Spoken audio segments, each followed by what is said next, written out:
Brazil hasn't had a driver on the Formula One grid since 2017, but when will the next arrive?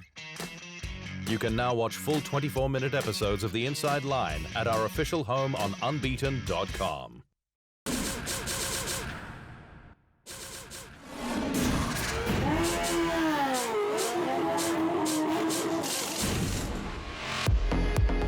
Brazil, the 5th largest nation on Earth and 6th most populous, with 214 million people, has a glittering history at the pinnacle of motorsport, with 32 drivers having made F1 starts. Iconic world champions of the sport like Ayrton Senna, Nelson Piquet, and Emerson Fittipaldi, each with multiple crowns. But Felipe Massa remains the last Brazilian to race in F1, with 2017 his final season, which Williams persuaded him to stay on for after their top gun Valtteri Bottas was poached by Mercedes. My family helped me a lot to carry on, because that's what I love to do.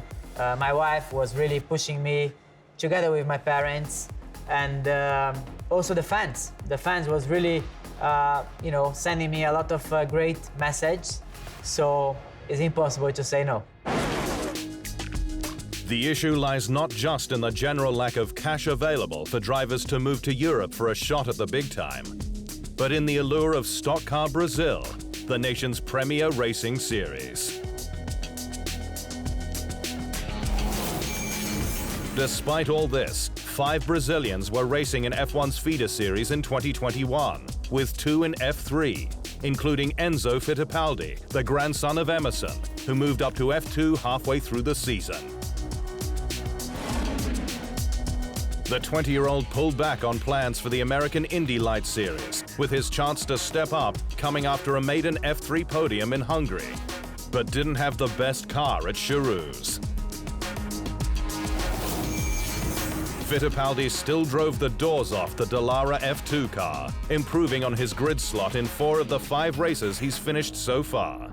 11th his best result in the Monza feature race, the main event you want to impress in.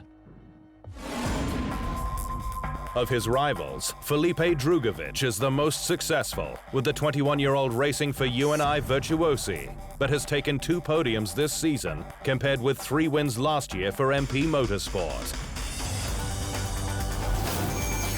While in F3, Alpine junior Caio Collet continues to fly the flag for Brazil, having won the French F4 crown in 2018 and then finished runner-up in Formula Renault Eurocup in 2020.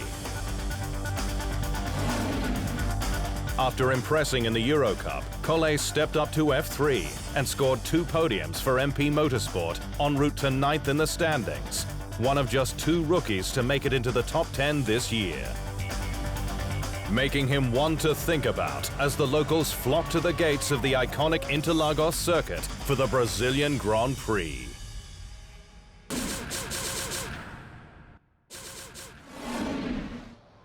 Thanks for watching.